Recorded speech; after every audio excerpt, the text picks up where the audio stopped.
Good. Okay. I hope recording. Yes, I'm going to start. So Matthew, take it away when you're ready. All right. So hi, I'm Matthew Aquilina. This is my project, which is about the repeatability of radiomics features from Surrogate FET parametric maps. My supervisors are Jake Kendrick and Martin Ebert, to whom I owe very much during this project. And I suppose we can get straight to it. So as background, glioblastoma, it is the most aggressive adult diffuse glioma. It is notoriously clinically difficult to monitor, with a rather short median survival time around 12 to 18 months. Typically, it's imaged with a combination of MRI and PET imaging. And in this project, we particularly focus on F18 FET-PET, which is an amino acid tracer. So of interest, there are two types of FET-PET imaging. There is static, which is a single image, which is obtained over summing a tracer uptake through a specific defined time window, and dynamic FET-PET, which is tracer uptake over time as a time series. So we're going to be focusing more on the latter. So here's an example of what I mean, if it loads. Yes, here we are, of a raw dynamic FET-PET series directly from the inputs to my pipeline and my research. You can see it is separated into 20 frames, each of which has a full 3D volume uptake. So this brings us to parametric map radiomics. So what is radiomics? It is the extraction of quantitative image features that describe various tumor properties such as intensity, shape, and texture patterns. We use these as inputs to train machine learning models, and we have various ways to extract them. From standard static FET-PET, we have them from the static scan itself. The one which is to extract features from a dynamic FET-PET scan, one would need to, in a sense, compress that time series into a single image, a process image we call a parametric map. And specifically in this presentation, we look at a subset of them called the Logan maps. So this brings us to the motivation of my research, which is essentially compared to standard metrics like tumor volume and uptake ratios, we don't have as much clinical establishment in Logan-map intensity and texture features. And so therefore, I believe there is value in identifying a subset of them as a feature bank, specifically with regards to the intensity and texture features, which are robust enough for investigation and downstream modeling, with the shape and geometry features, which would normally track tumor size, tracked separately. So this brings us to a question: what is a dependable feature? So most importantly, a dependable feature must show repeatable test-retest behavior. What does that mean? Well, if we have the same patient, we scan them twice under the same condition under a short time frame, we would expect a repeatable feature to give a similar value both times. If we don't establish this, we run the risk of several errors, which can be overfitting related. There can be difficulties in interpretation because you can't tell whether or not the feature is tied to the acquisition parameters or the actual tumor, and also wasted feature space capacity because of dimensionality. You want to minimize your number of features to only use the most informative ones. Secondly, a dependable feature should not be an extreme surrogate of ROI size. Reason being that tumor ROI-volume is a shape and geometric property. It doesn't describe so much the distribution of Logan-map values inside of a volume. So therefore, if volume signal is important, we should at least attempt to track them separately and not allow them to hide inside intensity and texture features. If this is not the case, then we do also run an overfitting risk. But most importantly, we have redundant predictors. We simply have too many features which essentially carry over the same information across the feature space, which is not ideal. So this project has 4 primary objectives. With the lag here. The first is, if it loads. Okay. The first is to build a reproducible software pipeline, which automates the generation of these maps and the feature extraction from them. Then we quantify repeatability using a test-retest study. And then we can test whether or not these features are sensitive to changes in the radiomic setting layer. In this case, binWidth and filters, but we'll get to that later. And then from those, we can derive a conservative feature bank for downstream modeling with minimal volume confounding. So we track all those separately, as I said.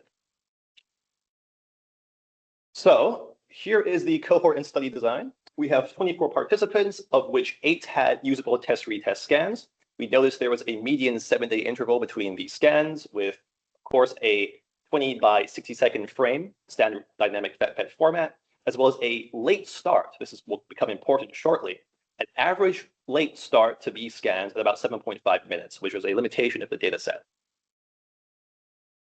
Now, everything I did here has been a product of the pipeline I wrote as the first deliverable, reproducible pipeline. And this is a screen cap of the GUI. There are a lot of knobs here, some of which, like motion correction, I did not enable for this, owing to the fact that brain scans don't tend to have as much intra-scan motion. But nonetheless, this should be suitable for downstream work, hopefully with at least one or more of my audience today, perhaps in the future. We'll see. So my pipeline itself takes 4 things as input. There is a dynamic PET DICOM series folder that contains all 1,100 scans. There is an artery mask, graciously segmented by Dane Lynch, and a plastic-matched GTV, which gives you, of course, your region of interest, and as well a static PET image for registration purposes. So these are just the raw inputs of what will later become the feature extraction. Now, these here are representative inputs. This is just a visualization of what these really look like. They are 3D volumes. We just have examples here of the static PET volume and the GTV label map, as well as the artery mask. So this is how they looked prior to any processing. So the Logan model. To create a parametric map, we have to use something called the Logan model. And we have to essentially fit a mathematical model to every voxel of our time series. But to do this, we need 2 input components.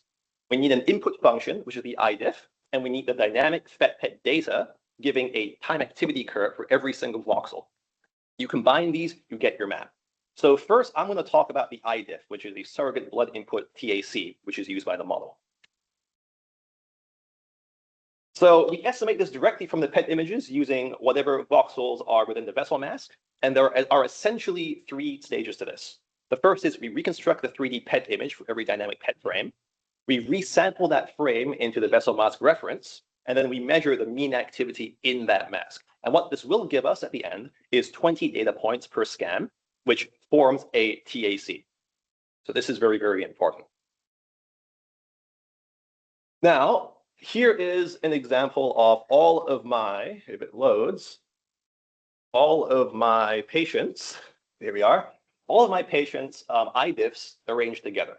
And you can see that indeed, these are late start scans. We do not see the early uptake period, which you would normally expect in one of these time activity curves, and it's a limitation of the data, unfortunately. There are ways to circumvent this using other models like PATLAC, for example. But since we're using Logan, we don't have access to that. So we make do with what we have to the best of our ability. So constructing the parametric maps, constructing the parametric maps requires the formation of these various integrals, one of which you get Cp of t from the plasma curve, the blood curve, and Ct of t you get on a voxel-specific basis from the dynamic PET data. The idea is you fit a linear model and you extract the slope, v of t, which is the distribution volume. And that gives us a notion of how much tracer signal is in brain tissue relative to blood input. So the more you have, the more accumulation you see relative to the blood. So essentially, we are extracting for the value of every voxel a slope parameter from this fit. Now, very importantly, we must determine a starting time t star at which the Logan plot is assumed to be linear for our modeling. Normally, most literature does this almost ad hoc. They will simply assert a time, say 30 minutes in, perhaps 2 minutes in. It depends on the paper. I'm trying to do it in a data-driven way, where essentially I use the median time activity curve from the high uptake tumor voxels to essentially test various possible candidate start frames. And I take the earliest one that has the best possible Logan fit value given stability conditions, which is what we see here. There's a stability rule, sufficient goodness of fit, and a reasonable change in slope over 2 frames. So in practice, this meant that the start time of the Logan plot was simply the earliest possible scan time. But that was a property of the linearity of the Logan curve, which was already in a very late phase. So by which I mean, you can take a look at this. It loads. This is a representative voxel-wise Logan plot for one particular voxel. And I'm not sure if you can see it, but there's a yellow X right there on the parametric map. That's the voxel that this refers to. So you can see the fit start frame is at 5.5 minutes. Of note, the units of the integrals are in time. And when you divide them out to get your slope, you get a dimensionless variable. V of t has no units, but we report it as ml per ml, which is, well, ml in the plasma versus ml in tissue. And that's just a standard. We also note that the The pipeline emits an R-squared goodness of fit slice for every single voxel. You can see this here. This essentially measures how good the Logan fit was. Within the ROI and indeed the entire brain itself, you see that there is a very excellent fit. And the only issues come from the peripheral voxels in the background, which is ideal and what we should see. So very importantly as well, there is the question of registration. That is, how do we manage to actually extract features from these maps when we don't have a GTV registered in dynamic map space? This is my solution. We essentially construct a dynamic reference from the raw DICOM series using the last 3 frames. We sample the first frame geometry. We register the static PET into this dynamic reference from our raw inputs. We reuse the transform for the GTV mask and overlay that on our parametric map. That's the foundation of how all this worked. Now, off note, late frames are more like static PET. There is less early blood pool transit signal, and averaging 3 frames gives a more of an SNR boost. If we were to use the mean of all frames, we would reduce registration contrast. And the pipeline also emits a histogram of the ROI in cases where the color map on the right is not informative as to exactly what the voxel intensities were for that region. So this is very useful as quality control and also a notion of exactly how hot were these regions. So for the repeatability analysis, we need 2 paired Logan maps, one for the test, one for the retest at the same slice at the same time point. And this is an example. You can see here, this patient, unfortunate patient, has a markedly increased ROI-volume on the retest. Very unfortunate. The idea being that we extract features from each of these and we compare those features together.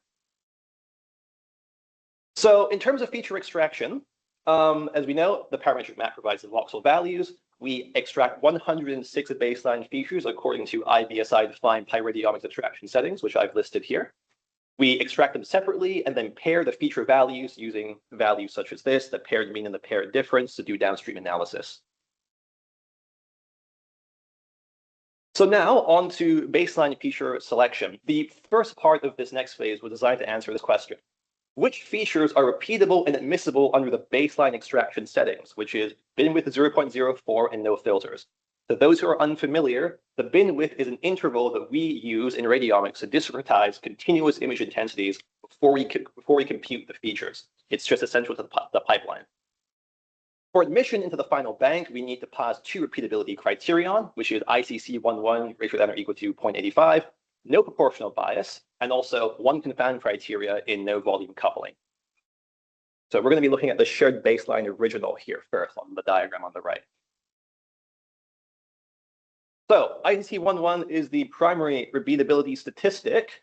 It essentially quantifies, if I extract 1 feature value from 1 scan using 1 fixed pipeline, how repeatable is that measurement on retest? We are using this ANOVA estimator here, which can actually go negative, even though the ICC value itself conceptually should not be, if, of course, the within subject variance exceeds the between subject variance. So it's just how it is. And thank you again, Nathaniel, for cluing me in on the right one to use. There are many such possibilities, but ICC 1-to-1 was determined to be the best one. Other repeatability metrics, proportional bias is one. Is there sufficient evidence that the retest difference depends systematically on the magnitude of the feature? If so, we exclude it. Why do we do this? Because we want to protect the feature bank from features where downstream models could potentially learn a feature whose measurement error depends on feature magnitude, and also protect it from bias changes across the feature range. We also have adjacent repeatability metrics too, like the repeatability coefficient, MAPD, and within subject coefficient of variation. They essentially give us additional dimension to our analysis and allow us to essentially look for lower values as an association with better agreement of these 3. Now for our confound metric, we have ROI-volume coupling. Why do we do this? Of course, you might ask if shape and volume should be encoded in shape textures. Well, the answer is not always. Some intensity and texture features can behave like disguised tumor size surrogates because of how their calculation is done. There are considerations of how many voxels, dependencies, or grade level bin counts in the ROI, and these can be a proxy for tumor size. So we want to separate these out. And we choose this threshold of 0.95 because within this low number of subjects, we want to use a high effect size threshold to essentially identify features where values are monotonically tied to tumor volume, or at least the best we can. So these were the results for the baseline extraction setting. You can see the baseline funnel. We go from 106 to 51 after all three screens were applied. The initial stability screen, the ICC stable screen, brought this down to 67 features. And you can see on the histogram on the right exactly how many failed the test.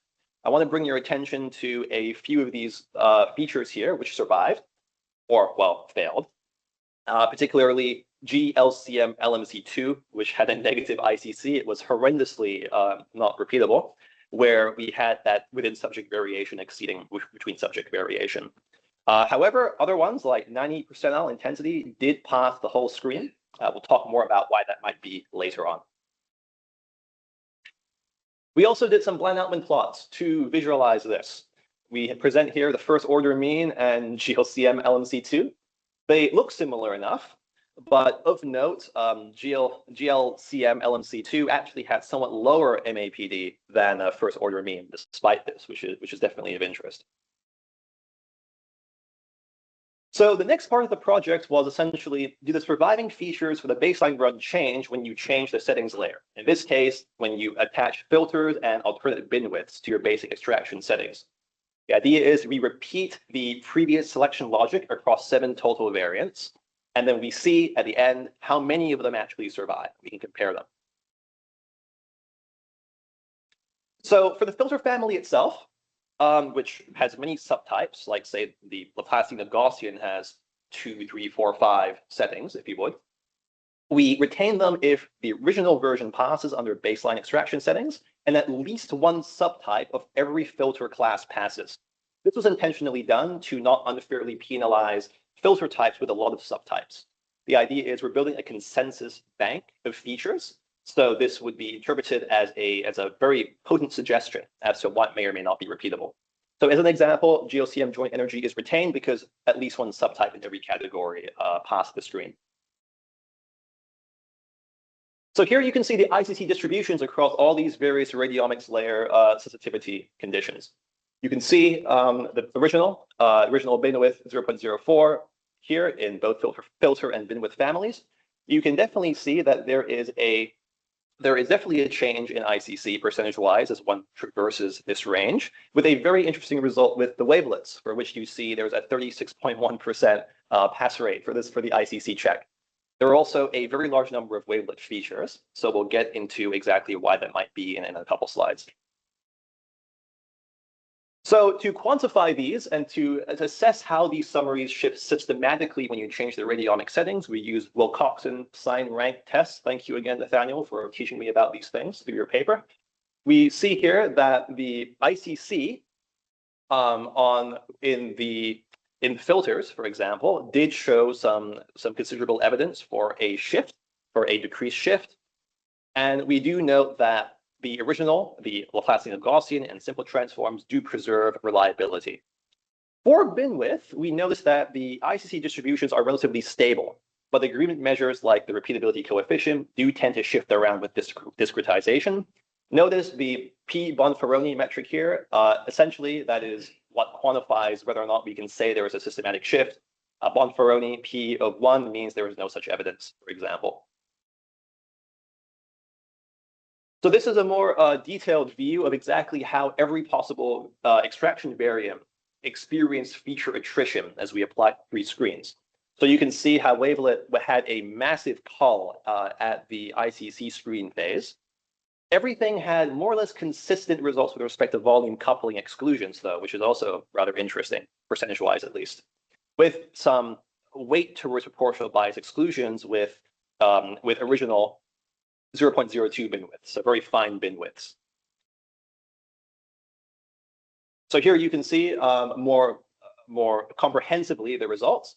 We notice that there is an interesting trend where the stable fraction across bin widths actually increases with, well, bin width size.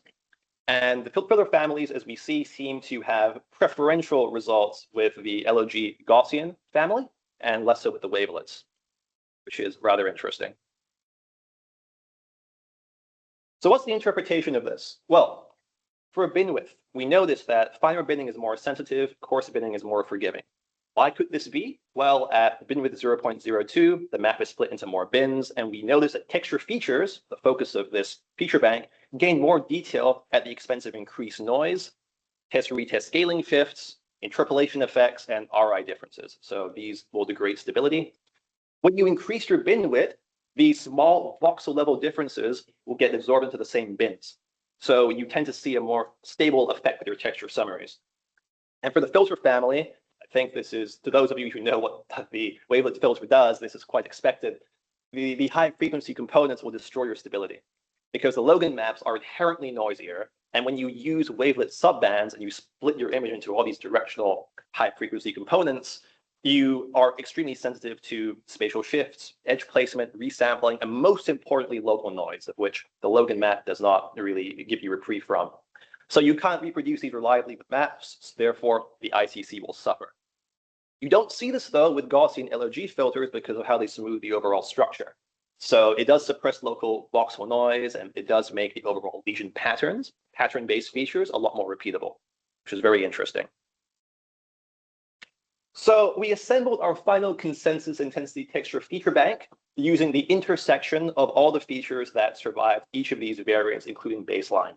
The idea is we unite them, and we find that we have a final consensus feature bank of 44 canonical features, 39 of which were intensity-derived, and 5 of which were shape and geometry-derived. So we're keeping those separate for the sakes of downstream modeling and experimentation, because the objective here is to assess intensity and texture features. So here's the consensus feature bank here. It's very small, but this is all of them. A few interesting points I want to discuss. Both NGTDM features survive. These are neighborhood texture measures, which would normally be very vulnerable to noise, yet somehow they survived. So this does have an interesting suggestion that some of the neighborhood contrast patterns might actually be reproducible under the maps, which is not what I expected. We also noticed that percentile features, like before, the 90th percentile, as I showed you earlier on, they survived because they summarize the uptake distribution without being vulnerable to single voxel noise, which is, again, makes a lot of sense. First order maximum also survived, which is unexpected because this intensity feature is very noise sensitive. And also we noticed that the entropy features, some of them, a subset of them, did survive, which does suggest that the greater disorder in the map may actually be more reproducible than very fine spatial texture.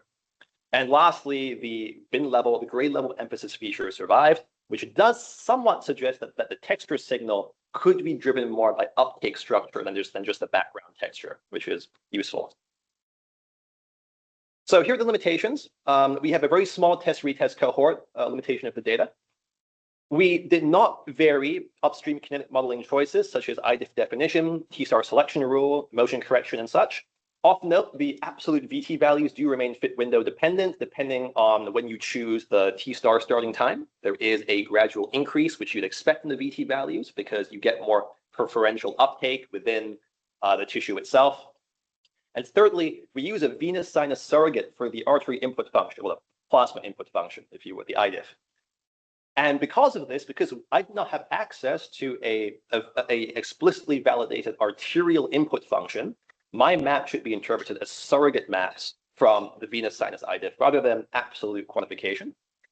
And thirdly, we focus on repeatability, not clinical validity. We didn't assess that. A repeatable feature is not automatically clinically useful. So therefore, some features which were excluded still contain some useful signal. And of course, we were limited to binWidth and filters for our sensitivity analysis. So in the future, perhaps we could use other such factors as resampling, interpolation, or maybe even a scanner harmonization, given data sets from different centers. So future work, one is to validate the 44 feature bank in a larger independent cohort. I also would personally like to test if these 39 features actually do add predictive value beyond the conventional tumor volume summaries and such. It will be very cathartic for me to know that my work was actually useful. And I can link these features to endpoints like progression-free survival, treatment response, pseudoprogression, or maybe in the future even diagnosing molecular subtype. And of course, I want to test whether or not the bank remains stable under upstream pipeline changes, such as the registration, the motion correction, then the IDIF definition. Maybe if I were imaging a different part of the body, motion correction might be more of a priority. So this is my bibliography. I'm essentially done, but I do have about 20 seconds left. So I'm going to quickly just thank everyone for being on this journey with me, remotely or not.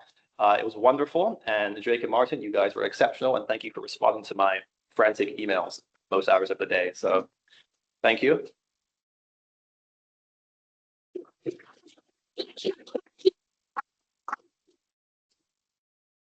Well done, Matthew. Thank you. Don't worry, it was a pleasure responding to the emails. I'll jump in with the first couple of questions. So yeah, great presentation, lots of work done here. My first question is on repeatability. So repeatability is obviously only one way that we can take a biomarker. What other ways do you think are important to characterize these specific dynamic biomarkers? And are there any specific considerations for dynamic images that we should make for that? Well, I would say that the best way really would be to benchmark them downstream. I think once one has like some established cohort in which you can check how effectively they classify or how much they discriminate, you can go on an individual basis with dynamic features and you can tell which ones may or may not be most useful. The thing is, unlike static features, a lot of these maps don't encode, say, physical information. So it's very difficult to tell if, say, GLCM first order mean might mean the same thing as it does for conventional radiomics. So I feel like a lot of this has to be handled on a case-by-case basis. And so therefore, I feel like if I were to really pinpoint, say, the most important alternative metric to be consideration of, it would probably be, I'd say, the scope of the feature, which is it being applied to the right things under the right scans, given the right information? Because there is not this interoperability that you can see with static features, I feel, or at least in my experience. So I hope that kind of answers it. I think what I've done here is more of a first step of anything else. I feel like a lot of the future work will be done in really sort of validating this bank under different conditions, and then that will probably give us a more granular understanding. Yeah. So yeah. And I guess maybe just following on from that briefly, you sort of hinted at this at the end. Yeah. But do you think we should consider incorporating how much the feature changes with respect to the particular outcome in addition to the repeatability as well, right? Because obviously a feature that's highly repeatable, yes, its impact on the outcome is going to depend on how much it changes between whatever those two outcomes are. Yes, yes.